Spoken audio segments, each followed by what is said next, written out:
Olá pessoal, sejam bem-vindos ao meu podcast. Sou o Dr. Wagner Hernandes, obstetra especialista em gravidez e parto de risco e vou ajudar você a ter uma gravidez mais tranquila e saudável através de conteúdos semanais atualizados de altíssima qualidade. Bom pessoal, então nós falamos já no episódio anterior, da epidemia de cesarianas no nosso país. A gente tem aí um número completamente divergente dos outros países de primeiro mundo, o que é uma pena. Mas, como eu falei para vocês também, a cesárea não deve ser sempre a vilã da história. A cesárea ela é muito bem-vinda, obviamente nos casos que existe uma indicação. Então, ter cesáreas é uma coisa necessária para a evolução nossa, para diminuir mortalidade tanto materna quanto fetal. Acho que comentei com vocês que, por exemplo, países da África, a gente tem aí uma taxa de cesariana de alguns países de 2%, ou seja, 98% de parto normal, e obviamente isso não é sinônimo de saúde, Então a gente trabalha muito com aquela taxa de cesárea que a OMS colocou, isso já tem muitos anos, acho que tem que rever de acordo com cada serviço, de acordo com cada realidade, mas trabalhar aí com torno de 15% de cesárea. E quando a gente está falando de pacientes rígidas, ou seja, pacientes sem nenhum problema de saúde, uma gravidez de baixo risco, essa mulher aí tem que ter uma chance de ter mais ou menos 90% de um parto normal, ou seja, 10% de cesárea para ela, acho que é um valor muito justo. Antes de entrar nas indicações clássicas da cesárea, que é o tema principal desse podcast de hoje, queria abordar rapidamente a questão da cesárea a pedido materno.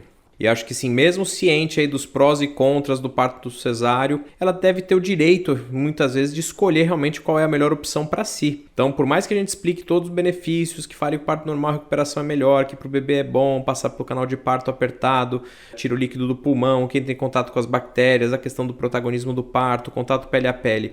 Enfim, a gente fala tudo isso e mais um pouco. E ainda assim a mulher fala, olha, eu não quero um parto normal porque eu entendi que eu posso não ter dor, mas eu tenho medo, ou porque eu tenho um trauma de infância. Enfim, tem várias razões para isso, então acho que a gente sempre deve respeitar a autonomia da mulher e muitas vezes nesses casos fazer sim a cesárea. Como eu disse para vocês, não sou contra, faço cesáreas eventualmente agendadas e marcadas quando a mulher quer, mas obviamente a minha luta e a minha vontade é sempre de tentar trazer a mulher para o parto normal por acreditar realmente que é a melhor opção na maior parte dos casos.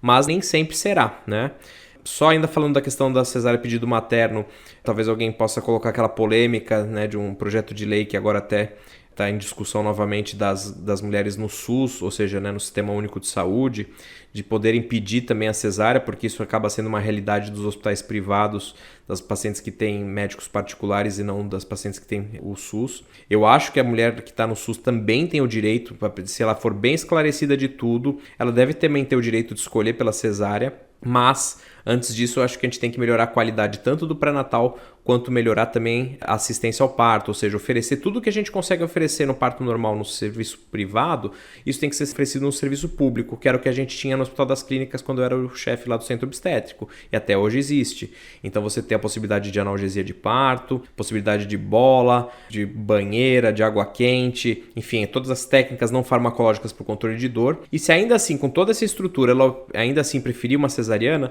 do mesmo jeito que a gente respeita a autonomia da paciente particular, a gente também deveria atender a esse anseio, essa vontade da mulher no serviço público. Mas a gente ainda tem um caminho muito longo para chegar até aí. Agora vamos voltar só para a cesárea então a pedido materno, que é uma das condições que a gente acaba discutindo hoje, mas o que eu queria discutir com vocês também então as cesáreas que realmente têm uma indicação, as cesáreas que salvam vidas, as cesáreas que trazem benefício ou para a mãe, ou para o bebê, ou para ambos, tá bom? E aí para vocês terem uma ideia, não sei se vocês imaginam, mas quais são as 3 principais indicações de cesariana no mundo? Geralmente são a falha de progressão, que é o que a gente chama de distocia funcional, ou eventualmente também a desproporção cefalopélvica é uma dessas causas de falha de progressão. E o que é a falha de progressão? Lembra que eu falei para vocês quando a gente está avaliando um trabalho de parto e a gente faz aqueles toques a cada 4 horas, a cada 1 hora, a gente tem uma progressão esperada. É assim que a gente sabe se o parto está caminhando ou não. E muitas vezes a gente percebe que esse trabalho de parto está saindo do trilho e muitas vezes a gente precisa ajustar, então a gente pode precisar ligar a ocitocina, romper a bolsa, fazer analgesia. E aí às vezes fazendo todas essas medidas o parto ainda fica moroso e não caminha como a gente gostaria, chegando no momento que a gente tem que tomar uma decisão de achar que o parto está distóxico, que a gente chama, ele não está caminhando como deveria. Então essa é uma indicação clássica de cesárea, por exemplo. A outra indicação muito frequente, acho que é uma das que eu mais faço, na verdade, quando eu preciso fazer no consultório, é por sofrimento fetal agudo. O que é isso? Então, como eu falei também para vocês, durante o trabalho de parto, a gente fica monitorizando o bebê para saber se ele está confortável ou não com todo esse processo. E infelizmente, em uma parcela pequena, né, dos trabalhos de parto, a gente nota que os bebês podem estar em sofrimento, ou seja, eles estão recebendo um aporte de oxigênio ruim. Isso faz com que muitas vezes a frequência cardíaca deles altere, e aí se a gente não toma nenhuma providência, a gente pode colocar essa criança em risco. Como eu falei no episódio de FORSP, o FORSP pode ser um aliado, isso quando já tem dilatou tudo. Às vezes você está com 4 centímetros de dilatação, o bebê está longe de nascer e ele apresenta essas alterações. Então a gente vai fazer uma cesárea sempre nesses casos. Essa é uma indicação, por exemplo, muito clássica e muito salvadora muitas vezes. A terceira indicação mais frequente de cesárea no nosso meio são as apresentações anômalas, que a gente chama, ou seja, o bebê ele entra de uma maneira inadequada na bacia, ou ele está deitado, ou ele está sentado, que são os pélvicos, ou eventualmente mesmo com a cabeça certa, ele põe uma cabeça para trás e não faz a cabeça para frente, que a gente chama de cefálicas fletidas. Então essa também pode ser uma indicação clássica de cesárea, visto que esses partos, apesar de antigamente eles acontecerem, eles tinham muito risco, né, para o bebê e para a mãe. Hoje a gente tem uma tendência, depois a gente pode falar um pouquinho mais quando o bebê está sentado, vou fazer um podcast sobre isso. E aí a gente pode tentar uma manobra, poderia fazer o parto pélvico, mas a cesárea hoje acaba sendo aí uma das melhores opções. Essas são as 3 principais indicações de cesárea que a gente tem no mundo. E aí a gente tem algumas indicações menos frequentes, mas que também são indicações de cesárea. Então vou comentar aqui com vocês as principais, que são a questão da placenta prévia. Talvez vocês já tenham ouvido falar. Pode ser um tema de um podcast mais para frente. Mas o que é a placenta prévia? Ela está prévia a quê? A placenta, ela, na verdade, ela está na frente da saída do bebê. Então, para o bebê sair, a placenta teria que sair primeiro. Se a placenta sair primeiro, o bebê morre, né? Porque, teoricamente, o bebê tem que sair, depois é que a placenta sai. Então, a placenta prévia é mais comum nas mulheres que já tiveram várias cesáreas, né? E isso é um diagnóstico que a gente faz por ultrassom durante o pré-natal. Algo que tem sido cada vez mais comum no Brasil, porque a gente tem uma incidência de cesárea muito alta, mas felizmente não é tão assim. Então a placenta prévia é uma indicação hoje de cesariana. Além da placenta prévia, a gente pode ter o acretismo, que também é comumente associado. O acretismo é quando a placenta, em vez de ela ficar grudadinha como se fosse um velcro na parede do útero, na verdade ela invade, ela vai além, quase como se fosse comportasse como um tumor. Isso também poderia, eventualmente, se você identificar, é mais seguro você fazer uma cesárea nesses casos para fugir desse acretismo e também para fazer o tratamento, que muitas vezes é um parto cesárea com a retirada do útero, inclusive. Tem uma outra situação da placenta que a gente chama de vasa prévia, algo mais específico, mas não vou nem entrar nesse tema, mas esse é um nome que, se vocês ouvirem o médico de vocês falar, o diagnóstico é raríssimo, é um diagnóstico que pode ser feito pelo ultrassom, mas é uma indicação de cesárea. A gente tem aí também como indicações de cesárea menos frequentemente a questão das infecções. Então, algumas características de mulheres com HIV positivo pode ser necessária uma cesárea pelo risco de infecção, mas geralmente são mulheres com carga viral muito alta, que a gente chama, ou seja, muito vírus circulando.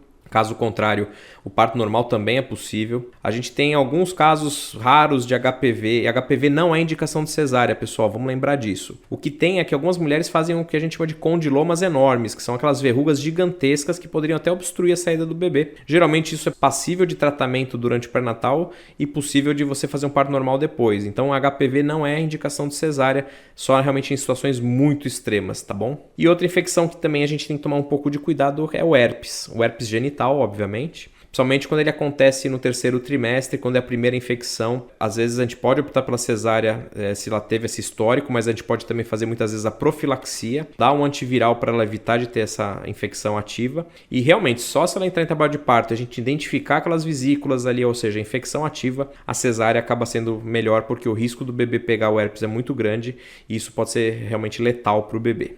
Uma outra situação aí mais também rara, que acontece mais em gêmeos, às vezes é a questão do prolapso de cordão, ou seja, você está lá no trabalho de parto ou não, mas a bolsa rompe antes do tempo e o cordão, em vez de a cabeça ficar ali, que é o que a gente espera, o cordão desce na frente. Isso comprime o cordão umbilical e isso é um sofrimento fetal, a gente tem que fazer cesárea na maior parte das vezes. O FORSP também pode ser uma indicação no prolapso de cordão, mas geralmente a cesárea acaba sendo o caminho mais rápido, é mais seguro, né, na verdade.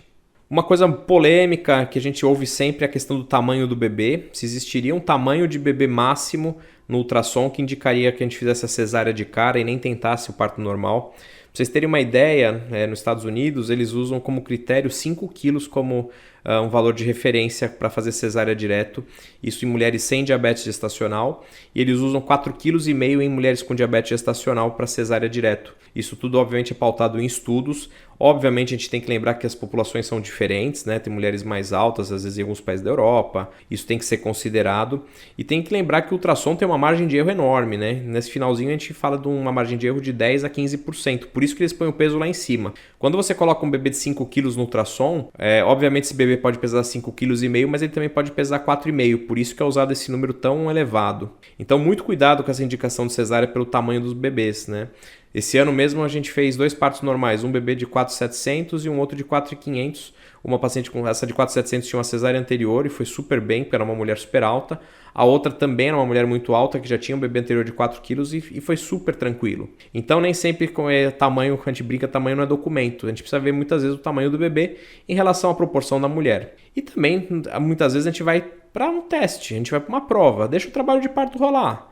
Se acontecer escorregar, maravilhoso. Agora, se eventualmente se percebe que não está evoluindo bem, né, e a gente volta para aquela indicação de cesárea por falha de progressão, aí a gente indica a cesárea em trabalho de parto e também tudo bem, né? Eu acho que tem que ter esse cuidado.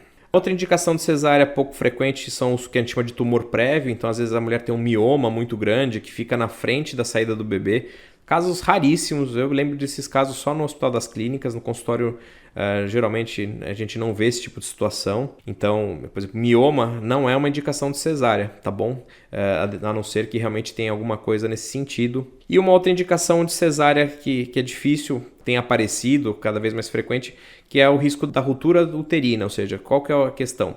A mulher no trabalho de parto, se ela tem alguma cicatriz no útero, ela poderia durante o trabalho de parto romper essa cicatriz. Então, geralmente, mulheres que têm 2 ou mais cesáreas é uma indicação de cesárea clássica. Geralmente, com 2 cesáreas ainda tem alguns colegas que fazem parto normal. O risco ainda não é tão elevado, mas assim, até o próprio governo, o Ministério da Saúde, indica que mulheres com 3 cesáreas ou mais, quando gravidam novamente, elas têm que ir por uma nova cesárea, porque o risco de ruptura já é muito elevado. Então, essa é uma situação. Hoje, cada vez mais frequente, a gente também tem mulheres que fazem cirurgia para retirada justamente dos miomas. Então, isso é um pouco controverso, mas geralmente tende-se a fazer mais cesárea nesses casos. Óbvio que essas cirurgias podem ser muito simples, eventualmente isso poderia permitir um parto normal, mas quando você tem retirada de múltiplos miomas, quando você tira mioma que entra na cavidade endometrial, que a gente chama, também é uma situação de indicação de cesárea clássica na literatura médica. Essas são as indicações clássicas e formais de cesariana, não só no Brasil, mas no mundo todo, tá? Agora, aqueles mitos que vocês ouvem todos, eu não vou lembrar todos aqui, mas os que eu ouço mais frequentemente são: o bebê tem um cordão em volta do pescoço, que é o que a gente chama de circular cervical.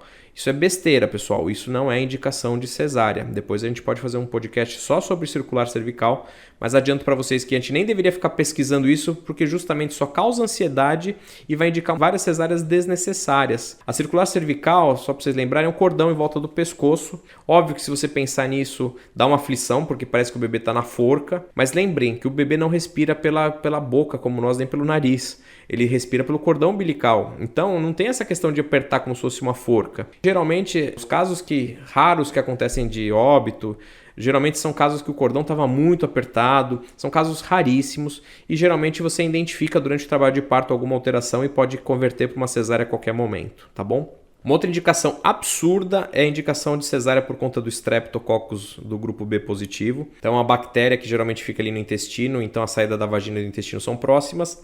Essa bactéria está presente em mais ou menos 20% das mulheres na hora do parto. E aí, teoricamente, os bebês eles entram em contato com essa bactéria e se você não trata, eles podem desenvolver algum tipo de infecção respiratória grave. Isso é só tratar com antibiótico no momento do parto, não traz nenhum outro prejuízo fazendo esse tratamento, então não precisa fazer cesárea por conta do tal do estrepto. Outra coisa também que a gente ouve muito são as cesáreas porque a mulher está grávida de gêmeos. Isso vocês sabem que eu sou um dos grandes defensores do parto normal de gêmeos, a gente tem todo o respaldo científico e conhecimento para isso. Então a mulher que tem desejo de ter um parto normal de gêmeos, ela tem que ser incentivada. Então gemelaridade não é indicação de cesárea. Outras doenças maternas, por exemplo, pré-eclâmpsia, pressão alta, né, da gravidez, diabetes gestacional, isoladamente bem controladas, essas doenças não são indicações de cesárea. Raríssimos os casos, teria que ser uma mulher realmente numa emergência hipertensiva, que você tá um sofrimento fetal junto. Enfim, se fosse assim, a gente na época do HC tinha que ter 100% de cesárea e não é verdade. Então, são condições clínicas que eventualmente numa instabilidade pode ser a cesárea necessária, mas não, na maior parte das vezes a gente consegue estabilizar o quadro e muitas vezes o parto normal, inclusive, acaba sendo sempre a melhor opção para essas mulheres pelo risco de hemorragia, risco de trombose e outras coisas do gênero, tá bom? As malformações fetais, né? Ou seja, o bebê que tem alguma malformação, a maior parte das vezes isso não é indicação de cesárea, depende obviamente da malformação. Então, a não ser que o bebê tenha por exemplo, uma hidrocefalia que deixa a cabeça muito grande, poderia eventualmente ser uma indicação. Às vezes tem alguma condição que você precisa fazer uma cirurgia de imediato, então às vezes a gente acaba indicando a cesárea para conciliar a equipe cirúrgica pediátrica conosco. Às vezes alguma alteração cardíaca que a gente não consegue ver os batimentos reais do bebê, então a gente fica com medo de ter um sofrimento e não identificar. Então vocês percebem que são indicações aí muito, muito raras. Então, pessoal, se você quer um parto normal, procure um profissional adequado, um profissional que está alinhado justamente com essas indicações clássicas. Também não procure o profissional que fale que só vai fazer parto normal, porque isso aí é uma fria.